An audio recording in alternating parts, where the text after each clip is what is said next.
Assalamualaikum warahmatullahi wabarakatuh. Alhamdulillahirabbil alamin wassalatu wassalamu ala nabiyyina Muhammadin wa ala alihi washabihi ajmain. Amma ba'du. Apa kabar anak-anak sekalian? Semoga kita semua senantiasa diberi kesehatan oleh Allah Subhanahu wa ta'ala, sehingga kita dapat melaksanakan segala kegiatan, terutama kegiatan pembelajaran pendidikan agama Islam dengan lancar, dan semoga tujuan pembelajaran dapat tercapai dan kita dapat mengambil manfaatnya. Amin amin ya robbal alamin. Baiklah anak-anak, mengawali pertemuan pada hari ini, marilah kita membaca doa supaya kegiatan pembelajaran hari ini dapat berjalan dengan lancar dan kita dapat mengambil manfaat dari pelajaran hari ini. Baik anak-anak, marilah kita berdoa. A'udzu billahi minasyaitonir rajim. Bismillahirrahmanirrahim. Raditu billahi rabba wa bil islami dina wa bi Muhammadin nabiyya wa rasulah. Rabbi zidni ilma warzuqni fahma. Amin. Baiklah anak-anak, adapun pada pertemuan hari ini kita akan mempelajari materi pendidikan agama Islam dengan judul perilaku terpuji. Apa anak-anak? Perilaku terpuji. Adapun tujuan pembelajaran pada pertemuan hari ini adalah sebagai berikut. Setelah pembelajaran pendidikan agama Islam ini selesai, maka anak-anak sekalian diharapkan mampu: 1. Menyebutkan arti tolong menolong dan kerjasama.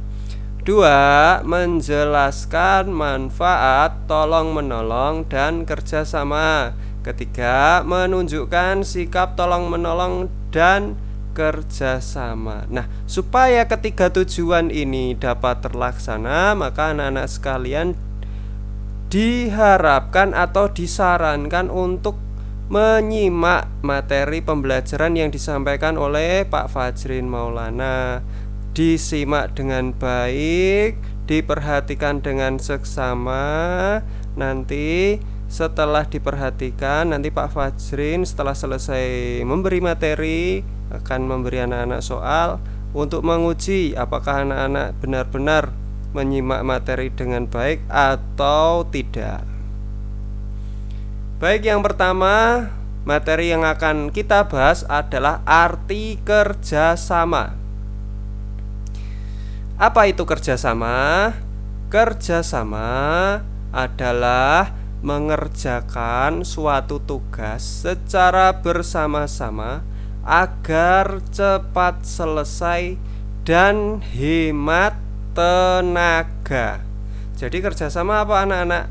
Mengerjakan suatu tugas secara bersama-sama. Tujuannya apa? Supaya pekerjaan tersebut cepat selesai dan hemat tenaga. Pak Fajrin ulangi, silahkan disimak. Pak Fajrin akan membacakan lagi.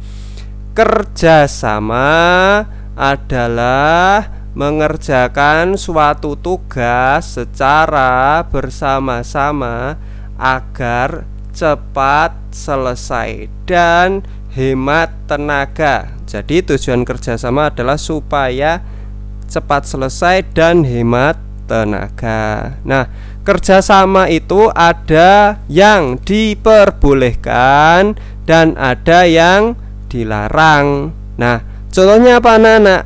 Nah, contoh kerjasama yang diperbolehkan antara lain: 1. Kerjasama adalah membersihkan kelas. Membersihkan kelas secara bersama-sama boleh atau tidak anak-anak? Boleh. Yang kedua, kerjasama adalah membersihkan rumah. Jadi supaya rumah bersih dan pekerjaan rumah cepat selesai, maka harus dilakukan secara bersama-sama. yaitu dengan membagi tugas antara anak-anak sekalian dan adik-adik atau kakak-kakak. Jadi nanti apabila rumahnya dibersihkan secara bersama-sama akan cepat bersih dan sehat. Kemudian nomor 3, kerjasama dengan menyelesaikan tugas kelompok. Jadi kalau misalnya Pak Guru atau Bu Guru memberikan tugas kelompok, maka harus diselesaikan dengan bekerja sama, karena tugasnya adalah kelompok. Kalau tugasnya individu ya harus diselesaikan sendiri. Seperti itu. Kalau tugasnya kelompok ya harus dikerjakan bareng-bareng. Sekarang adalah contoh kerjasama yang dilarang. Apa itu? Yang pertama, kerjasama dalam ulangan. Jadi kalau ulangan itu tidak boleh kerja sama, harus dikerjakan secara sendiri-sendiri. Kalau kerja sama dalam ulangan,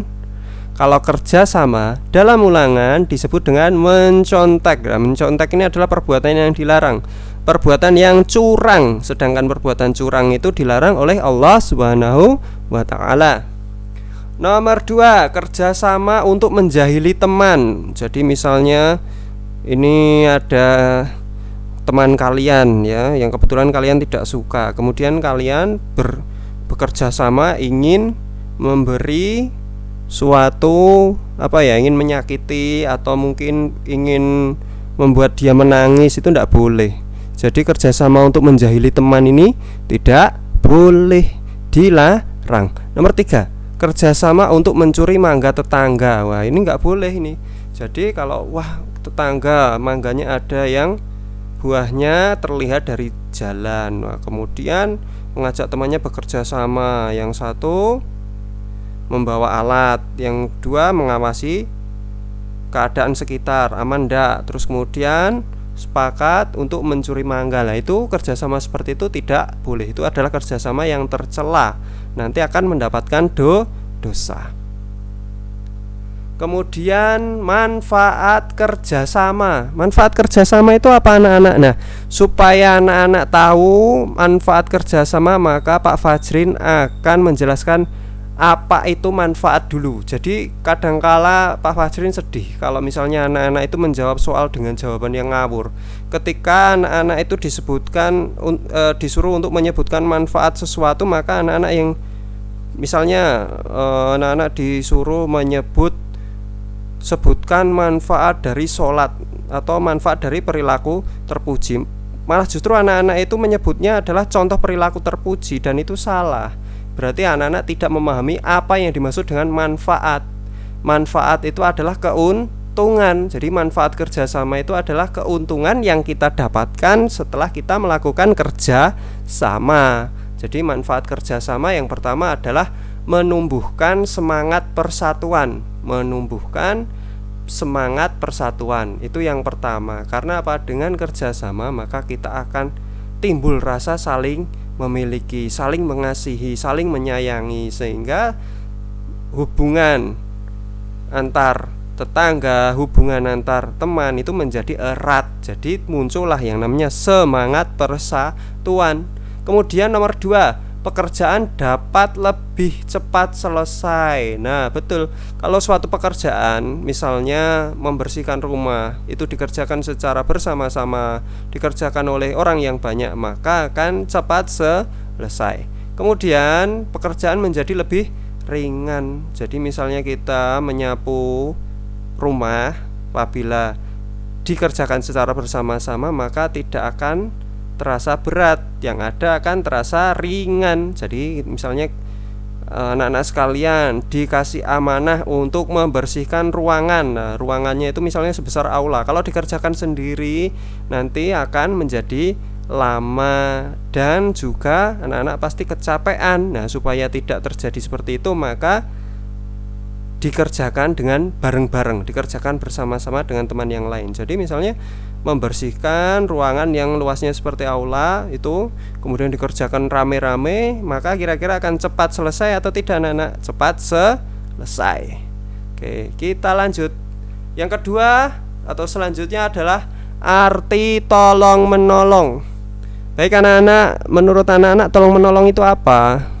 Ada yang tahu? Nah, sekarang Pak Fajrin akan menerangkan apa itu tolong menolong. Nah, tolong menolong artinya adalah saling membantu dengan orang lain. Artinya satu sama lain saling memberi pertolongan. Jadi misalnya ada teman kalian yang membutuhkan bantuan, maka kalian harus segera memberi pertolongan. Memberi pertolongan itu artinya memudahkan urusan orang lain. Jadi apabila ada orang lain kesulitan dalam mengerjakan sesuatu, maka kalian haruslah membantunya, ya, seperti itu. Apabila orang tua kita sibuk dengan pekerjaan rumah, ini adalah contoh ya, maka sikap kita adalah membantu dengan cara bertanya lebih dulu. Pak Fajrin ulangi, apabila orang tua kita sibuk dengan pekerjaan rumah, maka sikap kita adalah membantu dengan cara bertanya lebih dahulu. Maksudnya bertanya itu gimana? Ada yang bisa saya bantu Bapak, ada yang bisa saya bantu Ibu gitu, atau ada yang bisa saya bantu Ayah gitu. Mungkin supaya intinya kita itu menawarkan bantuan supaya pekerjaan orang tua kita menjadi ringan. Jangan kita berpangku tangan atau diam saja ketika melihat orang tua kita sedang sibuk mengerjakan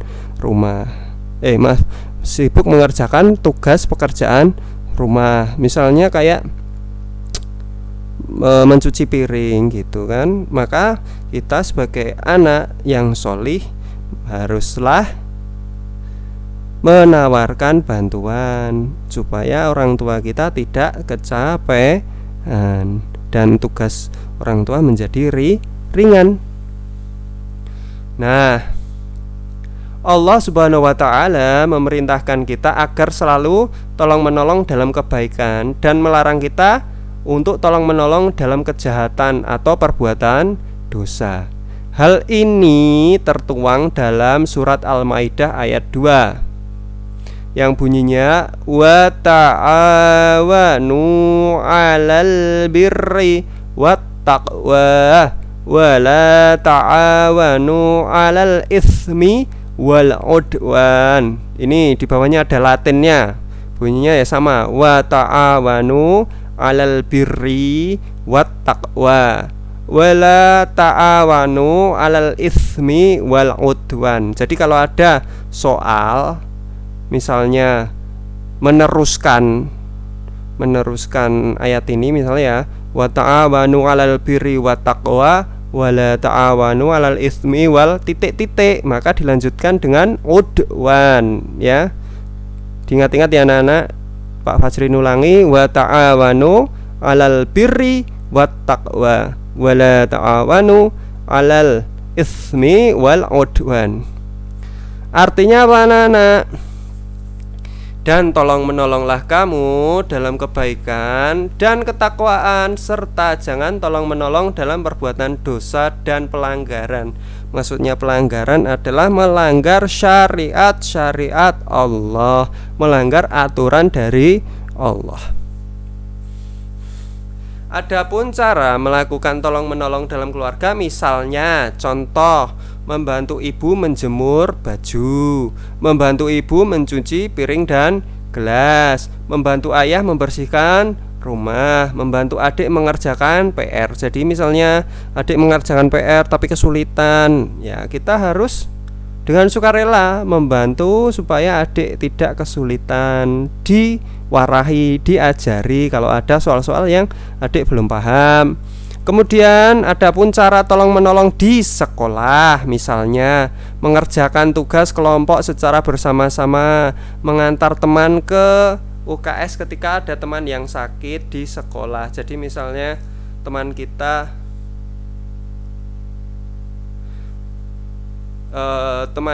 misalnya ada yang mengeluh sakit ketika sedang